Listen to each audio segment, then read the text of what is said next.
This is Check It Out Now. Holy! Now, Wannavelli. Now, you don't know that name? You might know our Sergio Kitchens. You don't know that name either? Well, what about Gunna? Now, ladies and gentlemen, Gunna was one of 28 people picked up by local police after they said, man, YSL is a criminal enterprise. Okay, they're doing a bunch of shenanigans. Their malarkey just keeps getting worse and worse. They're responsible for over 50 people dying. They're selling all the drugs. They're robbing all the people. They said that they're responsible for 85% of the crime. Okay, now, I covered the case so far, and pretty much I told you, I think they have a weak case against Gunna. It kind of looks decent, at least in the eyes of the cops, against Young Thug. But against against Gunna, looks like it was weak, man. I'm like, yo, this boy about to beat the case and still make it out of jail to get to the line at Wendy's. You know, it closed at 2. Okay, anyway, what I'm trying to say, people, I thought Gunna was going to get out on bail, okay? Because all they had really tying him to the criminal enterprise is that he appeared in a music video with a member who wasn't even charged and eventually died, Lil Keed,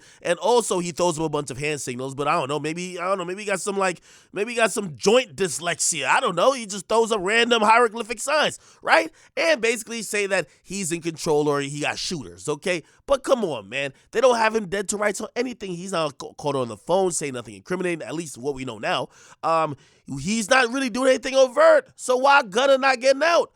Now, he had a bond hearing today, and his bond was denied. Now, they did set a trial date for January 2023, but probably that date will be pushed back because you can't go to trial until they figure out what's going on with the other 27 guys. His case is tied into all of their case. Now, think about it. You don't want to sit in jail until January 2023 or anytime later after that date. So why won't they give him bond? So this is what happened today in court. The prosecutors did a really good job, okay? And this is how you know they're coming prepared. They're crossing their T's or dotting their I's with this particular case. They came really prepared to convince the judge that Gunna is one of the leaders in YSL. And they say he's a leader because he could give orders. He could give orders to instruct people to do crimes. Now, we didn't see none of that in the indictment, right? We seen it with Young Thug, but we didn't see it with Gunna. However, the prosecutor gave really convincing, testimony and made a great case that the judge ultimately agreed with. So they denied the bond of Gunna, and of course, he's probably going to appeal. But if they're denying it for Gunna when we thought there was basically like a lack of evidence, what they're about to do to Thug eventually,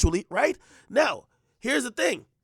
Clearly, there got to be some evidence that we don't know about. Clearly, got to be some more stuff that's going to be unveiled. And by the way, like most prosecutors don't reveal all of their tricks at the time of an indictment coming down. You get me? The indictment is only really to get the probable cause that they should have to face these charges in court. Now they got to give these guys discovery, which is going to be the full evidence and what's going to be then bore out in court, right? And then, of course, Gunna's lawyer's probably going to say, well, they don't have enough stuff. Let's try to push for a motion to dismiss, but who knows if that'll happen. So far, the judge seems to be believing them. Okay? Now, one of the reasons they didn't want to let Gunna out, right? They're saying if he's controlling the enterprise, right, or he's one of the leading members that could tell people what to do, he's going to be able to be free and also give orders. And remember I told y'all that about Young Thug. They don't want Young Thug out because they're saying if the guy's the leader, pretty much you got to let everybody else out. But secondary, you have to think about this guy has the power to make things happen. So if he got this charge, he could probably be out of jail and make more things happen in terms of violence, also in trying to make this case go away. So they're holding on to Gunna. I believe that they'll be doing the same for Thug when he, reapplies to bond. And I think it's going to be a very sticky situation because a great year for Gunna, which started out with him dropping his album and had everybody talking about this ain't P, whatever the case is. Now it's pretty much culminating in Gunna being locked up for seemingly maybe the rest of the year unless something else changes, okay? By the way, his lawyers try to get all type of, we're down for y'all to listen to his phone calls. Y'all could tap the line. Y'all could do whatever. They wanted to give every reason to make it seem like Gunna would be safe and he wouldn't be getting into trouble if he was let out of jail. All he wanted to do is record music, but the judge was not buying it. Gunna bond denied. Okay, what do you guys think about that? They're going hard on Gunna, and Gunna was supposed to be the one that they ain't really have nothing on. Imagine what they're going to do to Thug. What do you guys think about this? Get in the comment box. Make sure you guys like. Definitely subscribe to Akademiks. Come on.